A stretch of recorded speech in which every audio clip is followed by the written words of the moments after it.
There used to be a show on TV, and you have to go back a ways if you remember this. It was entitled The Love Connection. That's where I got the title for this class, The Love Connection. And it was a kind of a version of the dating game, if you remember this show. What they would do is they'd bring a girl on, a single girl, and they'd bring 4 or 5 guys out, and she would question each of them and give them some questions and try to find out about them. And they got her to pick one of them to go out on a date. And then the following week she'd come back and he'd come back, and they'd talk about the date, how well it went or how badly it went, that type of thing. And that's where they got the comedy. Some of them got along and some of them did not get along. Of course, nowadays we have progressed to programs like The Bachelor or The Bachelorette. Never mind choosing among 3 or 4, you choose among 30 or 40. And of course the interaction between the two probably would not have been permitted on television back in the day when they were doing The Love Connection. Let's put it that way. You wouldn't be allowed to put the things that they do now on TV back then. And of course with the internet, that's a whole new game. We've gone further than these kind of quaint TV shows to any number of dating or matchmaking websites that promise, they promise you basically you're going to find the right partner. And these services, they try to match people based on a couple of different areas. I say this, and I don't mean to be cynical, but looks comes first. Looks come first. Why? Because they don't send you a printed version or a printed description of the individual. Has a nice personality, good person. They send you a picture. You want to see the picture before you actually read the bio. So looks is first, activities, things that you like to do, needs, character is in there as well. And usually in these type of things, people find a person who looks and acts like they want, or they have the kind of needs that they feel they can deal with. But these type of matchmaking things, they don't always end up in a loving relationship, because good looks and similar activities and needs and character, these type of things don't equal love, nor are they the same thing as love. A lot of people think, well, if his needs and my needs match, and I like the way they look, and he's got the type of character I can deal with, and so forth, that equals love. And it doesn't. It doesn't equal love, not necessarily. Now, I don't usually quote Ann Landers. Again, a lot of younger people don't know who she is, but she's a columnist, had a column for a long, long time. I don't usually quote her, but she had an article long ago describing the difference between love and infatuation. And I want to read just part of it as an example to show that people are confused many times when it comes to love. In the article entitled Love or Infatuation, and I've printed the entire article on your notes there so you could read it for yourself later on, she says, infatuation is instant desire. It is one set of glands calling to another. Love is friendship that has caught fire. It takes root and it grows one day at a time. Now in this lesson, I want to talk about the foundation of every marriage, and that is love. And we're going to see that love is more than just a set of glands calling to each other. It's more than just looks or activities or needs that are combined.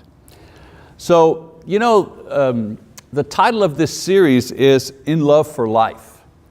And there's a reason that I chose that title for the series, In Love for Life, because marriage was designed by God to last a lifetime, right? We agree on that as Christians. That's what the Bible teaches. One man, one woman, is designed that way for a lifetime. And my thought is, if God gave us marriage to last a lifetime, then He's also given us the ability to love one another for a lifetime as well. And the key is to find, how do we maintain that love for one another for a lifetime? Because that's the only way we can remain married for a lifetime. This series explores how to keep that love going for an entire lifetime. And it's not an easy thing. It's a challenge. It is a challenge. So I want to begin by talking about romantic myth and how this has developed. Sexual attraction has been around since Adam and Eve, but not the westernized idea of romance that has been popularized by books and movies in our Western culture. Mr. Right comes along and he sweeps you off your feet.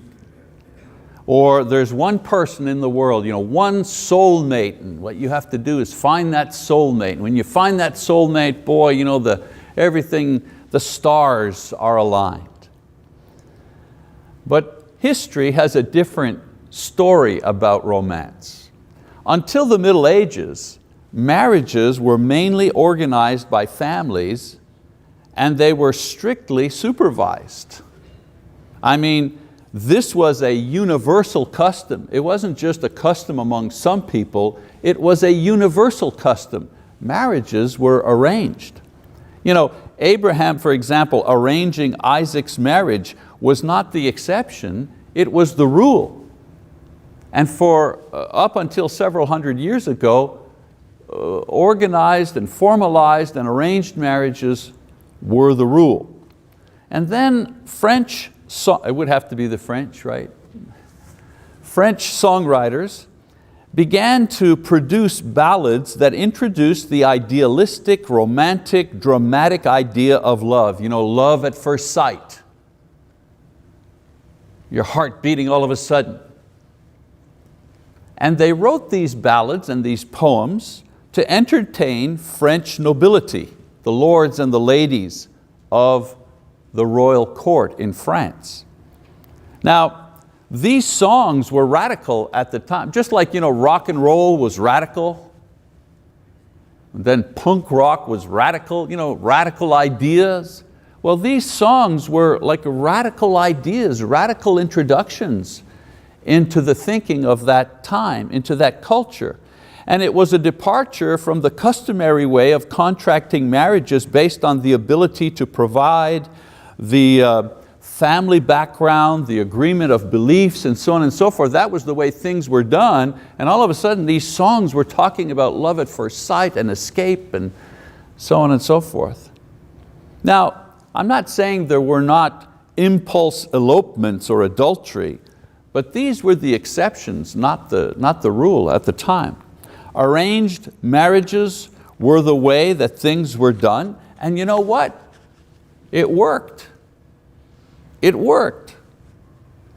And so the heroes of these stories and songs were always brave and beautiful and chivalrous. Now at the time, common people were not thought capable of the same kind of emotions. So love stories were always a monopoly of the aristocracy. Okay?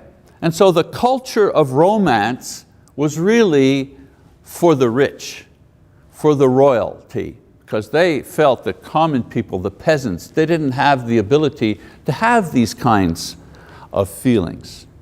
Well, along comes the French Revolution. Along comes the French Revolution, and the nobility in France fell, right? But here's the thing. The stories remained, and they were passed on to the masses, and they spread throughout Europe. So they went from the nobility to mass marketing. Until that time, believe it or not, falling in love with all the emotional stress and strain was considered an unfortunate experience. Oh no, she's in love, oh dear. Get out the ice pack, lock her up in the room for a while, send her away, because a bad thing has happened. She's become infatuated. At that time, it was preferred that one's marriage was based on careful selection, careful organization, and approval by both families. And the point I'm trying to get across is that everybody wanted this, not just the parents. the individuals, the young people as well, that's what they wanted too. They wanted to find somebody, or be introduced to somebody that would be excuse me, acceptable to their parents. And that's what they were looking for. And so the introduction of romance as an art form made it at first an acceptable experience alongside the traditional marriage arrangement procedure, and eventually it became the preferred way to go about getting married. Okay, so a little social history there, in 5 minutes, the history of romance. Well, this happened to the point that now arranged marriages are held as unnatural and rejected by most Western societies. Now, when we were in Montreal working, one of the members in the church, he was from India, and he had an arranged marriage. I remember him telling me he had met his future bride one time when she was like 14 or something like that, and he was maybe 16 or 17 years old when he had gone back to India on a vacation. And they had written to each other, and his parents and her parents thought they would be a good match for each other. And I think about 10 years later, they corresponded from time to time, and then with Skype and so on and so forth, they were able to talk to each other, and eventually they arranged a marriage, and he went to India and they got married, and he brought the bride back with him, and I met her. Now, they told me this story. They had already been married 3 or 4 years by now, and they had a little baby, and they seemed happy, and so on. Arranged marriage. And for him and for them, our way of doing things seemed rather risky. Isn't that risky? You don't know her family, you don't know his family, the parents don't know each other, you don't have a complete history. They found that kind of risky. Anyways, the point I want to make here is that the success of a marriage does not depend solely on how carefully you arrange it or how romantic or infatuated that the couple is. For example, Adam and Eve, that was an arranged marriage. So for centuries, arranged marriages succeeded in providing lifetime unions that were satisfying and productive. And for the last couple of centuries, marriages begun with a simple romantic urge have also been able to produce long and successful unions. I'm not arguing for one or the other, I'm just trying to give you the history here.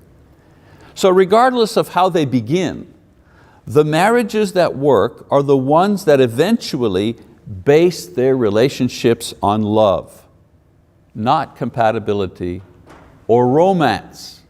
Okay? I'm not arguing for compatibility over romance. I'm just saying compatibility or romance is not the key ingredient to making a lasting marriage. Love is the ingredient that creates a lasting marriage. All right, so let's talk about romance versus love here. I want to make a distinction, like Ann Landers did, between romance and love. Every marriage needs romance, a spark, a sparkle, of course. But it can't survive on just one ingredient alone.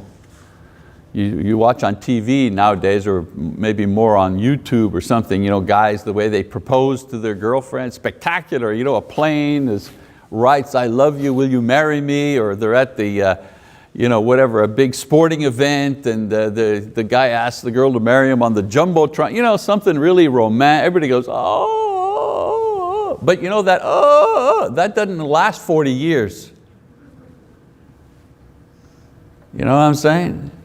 You don't have access to the Jumbotron every week, every day. So let's talk about romance and what it does, shall we? First of all, romance produces the wrong expectations. Previously, in older and Eastern cultures, young people were prepared for marriage by preparing themselves for conjugal living. In other words, the woman would begin preparing a dowry. You know what a dowry is? Things that she would bring with her into the marriage. In those days, linens and dishes and the stuff that you needed to to prepare a home. She would be educated. Both the man and the woman would develop skills for work. And again, in the older cultures, the woman would prepare to know how to be a homemaker, how to cook, how to care for children, how to manage a home. And the man would learn a skill or get an education. Things have changed in that, but the point I'm trying to make is that there was a time when people actually prepared themselves for marriage. And going to the movies on Friday night, this is not preparation for marriage. You understand what I'm saying? People would consciously prepare themselves for marriage. The relationship was allowed to grow within the context of a home and shared commitment to family and the land and so on and so forth. You see, further back, the love was the product of the life together. Okay? Today, we prepare for marriage by looking for and usually idealizing the perfect mate for ourselves. That's how we get ready for marriage. We try to think is, who's the right person for me and will I find that person? So people focus on their image and then they look for a matching image. That's why we sell, that's why we have the Gap and we have 100 different clothing stores for men and women. It's all about the image. And after they have found Mr. or Ms. Right, they marry and they begin to learn how to live the conjugal life. In other words, nowadays we do it backwards. Before, people would prepare for the conjugal life, okay, and then find the person. Today, we find the person and we learn how to live the conjugal life after we're married, okay? So we fall in love and then we learn how to live together. At a different time in history, we lived together and fell in love. So history shows that one method begins with very little emotional investment and grows with knowledge and practice, and the modern method begins with total emotional investment and high expectations and then must adapt to the lesser reality. And that's a kind of a stark awakening. A lot of people in their marriages, after a while they go, who are you? Who are you? You're not the guy I married. And the reason for that is, well, you didn't know who you were marrying before. That's the problem.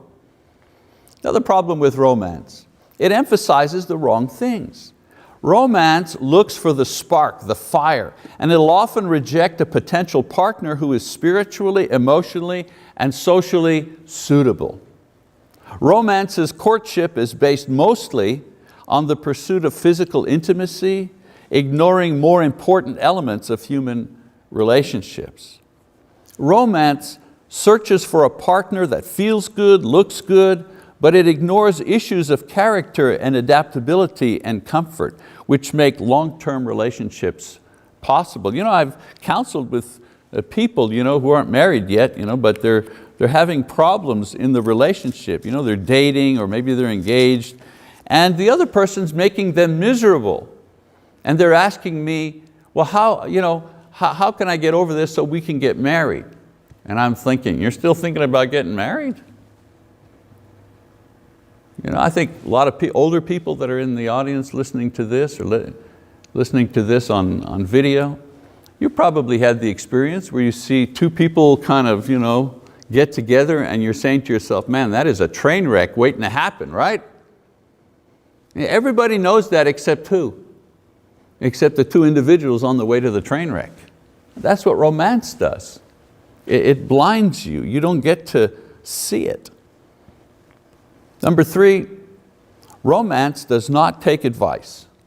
Romantic couples feel that they don't need the benefit of counseling, mentoring, or teaching because what they feel is real and what they feel is the major determining factor. It always amazes me that a young woman would spend $2,000 on a dress that she'll wear once, but will not consider investing $500 into premarital counseling that might guarantee her happiness. I mean, it happens all the time. If people put as much focus on preparing themselves emotionally and spiritually for marriage as they do for the party, no offense, you know what I'm saying. Some people are in the business of doing weddings, which is fine, because it should be a happy and glorious time, of course. But what I'm saying is, getting ready emotionally and spiritually, that's also very important, and usually we neglect the one and focus on the other. Romance doesn't take advice. And in doing this, they miss out on the important marriage preparation while heading for a disaster. And then romance demands perfection. The intensity of romance is caused by the idealistic way that we view our beloved. We're swept up by this fantastic feeling about this person. What happens to the perfection and the intensity of the feeling when it drops, even a little? Because most people who are in love, the thing that's going through their mind is, oh, please let this thing just stay up there. I don't want to see it go down, not even for a moment.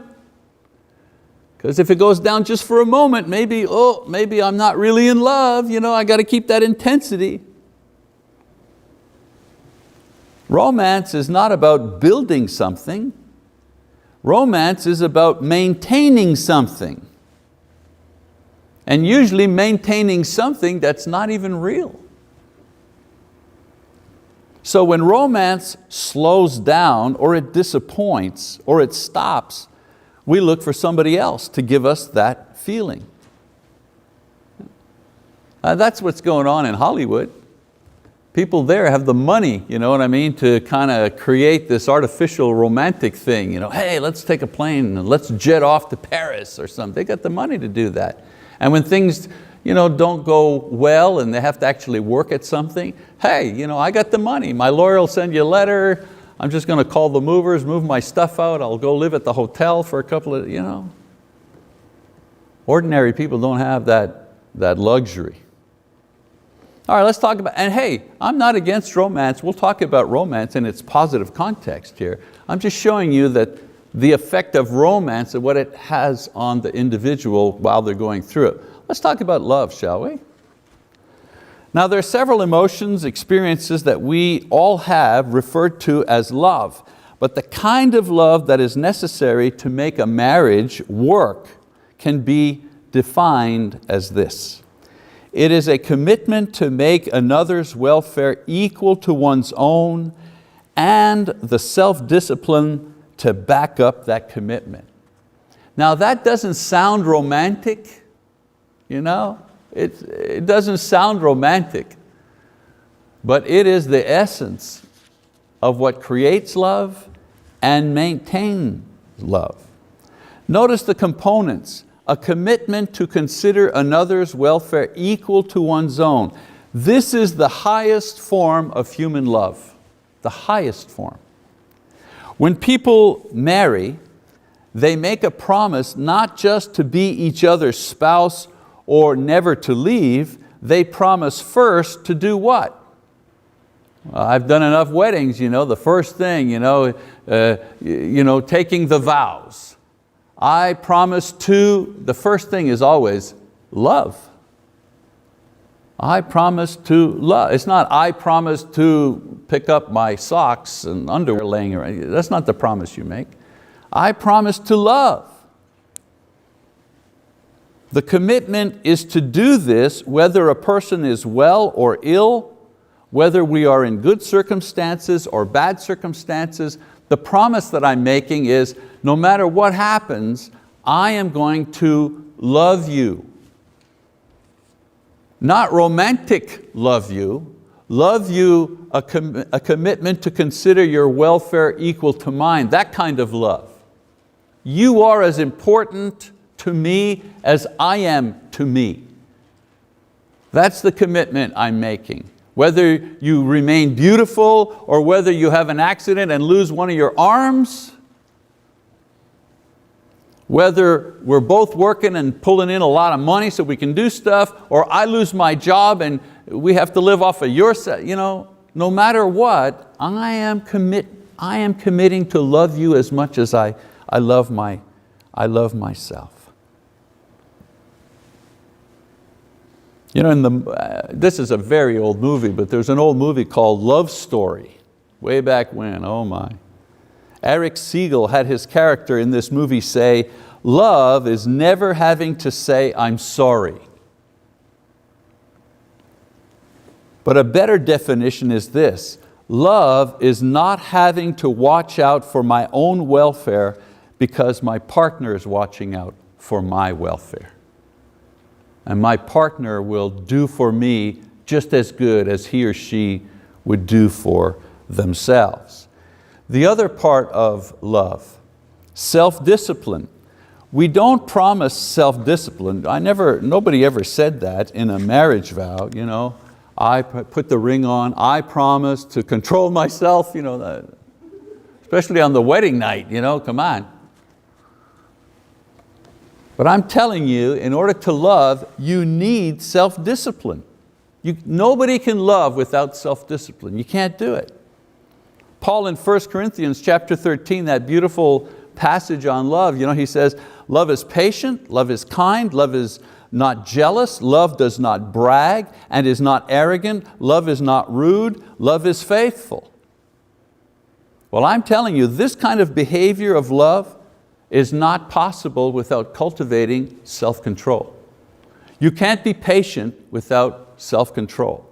You can't be kind without self-control. Why? Because a lot of times kindness is just putting your hand over your mouth and controlling what you say. Most of the times kindness is not so much what you say, it's what you don't say. That's kindness. And that kind of action requires self-control, controlling our tongue. Is not arrogant, does not brag, love is not rude. All those virtues that cultivate love require self-control. So the commitment to consider my partner's welfare equal to my own requires me to control my sinful and my selfish impulses. I'll give you an example. I have to go pick up my wife at 10 p.m. at her mother. She's at her mother's. And I'm over at my buddy and I'm watching the game, whatever game you want to watch, OU, OSU, Bedlam, whatever game you're watching. But it's 9:50. It's going to take me 25 minutes to get over to my mother's or to pick, But now it's 10 to 10 and they're tied. They're going into overtime. Oh. I love her, but I love OU a lot too. You see what I'm saying? Not a huge thing. Am I going to just wait, let her wait? She's got her coat on, she knows I'm supposed to pick her up at 10. I'm just going to let her wait, tapping her thing? Or am I going to just say, hey, I can pick up the score on the radio, I'm going to go and be there when I said I was going to be there? Self-control. Or another example. I love him, but there's this new guy at work and he's giving me signals and so on, and I kind of feel attracted to him. What do I do?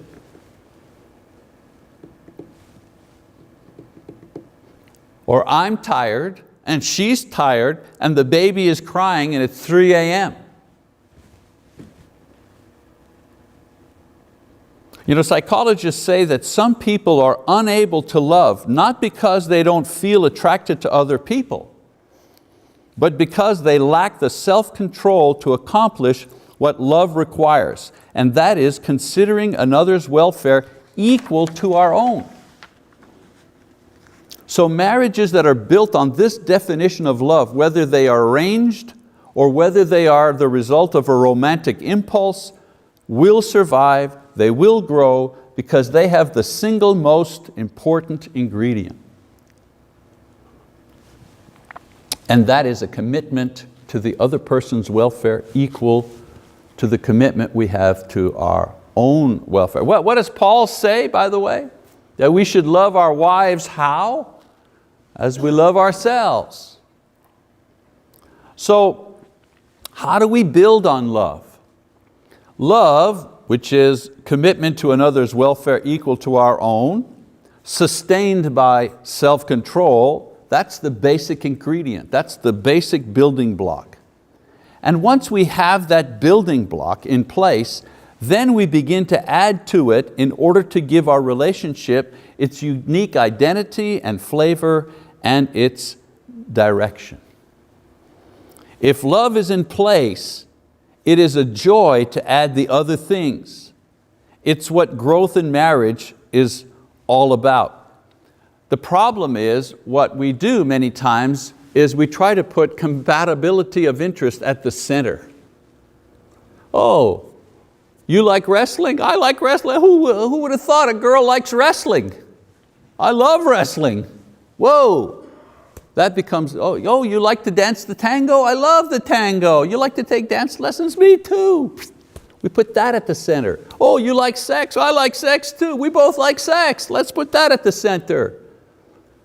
The problem with that kind of scenario is you put those things, comparable interests, if you put that at the center, that will not sustain anything. You can't build anything on top of that. You see what I'm saying? You got to have the right thing at the core. You got to have the right building block. I put a circle, you could put bricks, whatever diagram you want. You got to have the right thing at the core in order to enable a relationship to grow. In other words, if the right thing's at the core, you can put other things on top of it and it'll hold steady. Not just good things, but bad things too. I'm not saying we consciously add bad things, but you and I know, if you people here have been married any length of time, there's always bad things, right?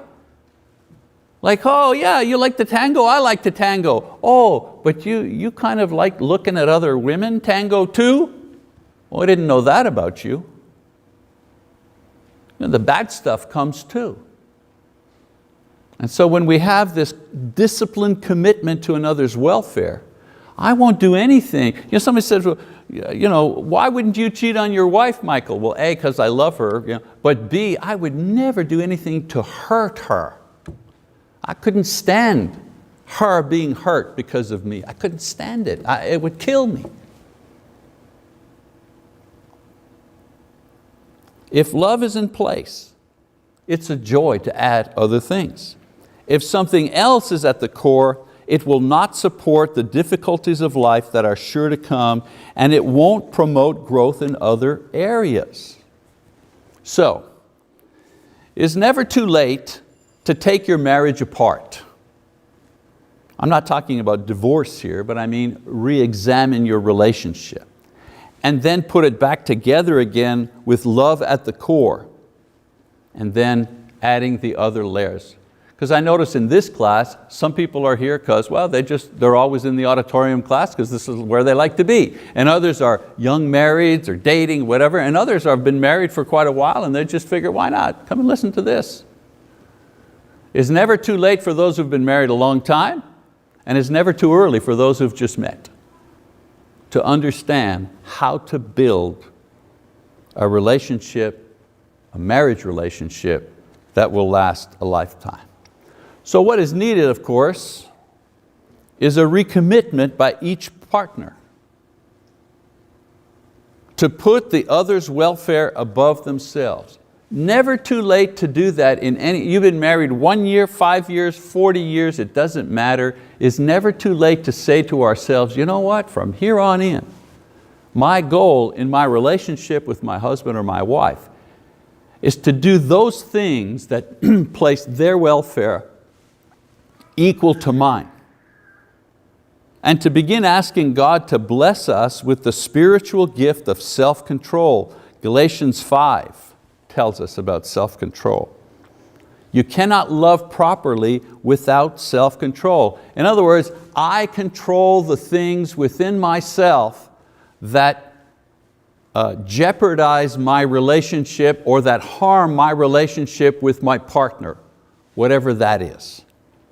And then together begin to ask God to help us go higher in love, to consider our partner's welfare just not equal to ours, but actually over ours. Equal to one's welfare, that's the highest in human love. But above one's own welfare, that's Christ's love. That's a higher form of love. When we have this kind of love, now we're starting to love our partner with agape. Bible kind of love, spiritual kind of love. And you cannot believe the rewards that come to you in marriage when you get to the point where you're putting the welfare of your partner, how your partner feels and thinks and so on and so forth, above your own. When that happens, then the rewards are great indeed.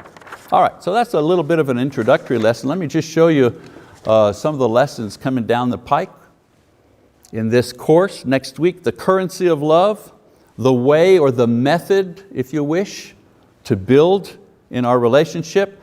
Holy sex, part 1 and 2, explains the spiritual nature of human sexuality. The money trap, one of the top 3 reasons for divorce, money. Some people think, oh, it's adultery. No, it's not. Money. How people handle money and how they think about money, one of the greatest causes of stress in marriages.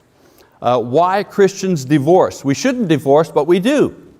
So this lesson looks at the reasons why Christian people divorce. Then remarriage and renewal, an encouraging lesson for those who have been remarried, thinking of remarrying, and so on and so forth. 3 lessons on blended families. Why? Because the majority of families that exist today are blended families. My kid, your kid, our kid. Or one of the partners has had a previous marriage with no kids or whatever. But these are blended families, brings unique challenges to the marriage. And we're going to talk about that. And then the last one, keeping your spouse happy. It's what we want most. And maybe we'll give you some insight into what the Bible says, believe it or not. The Bible does talk about how do I keep my spouse happy? And we'll talk about that. All right, that's our lesson for this morning. Thank you for your attention. We'll see you next week.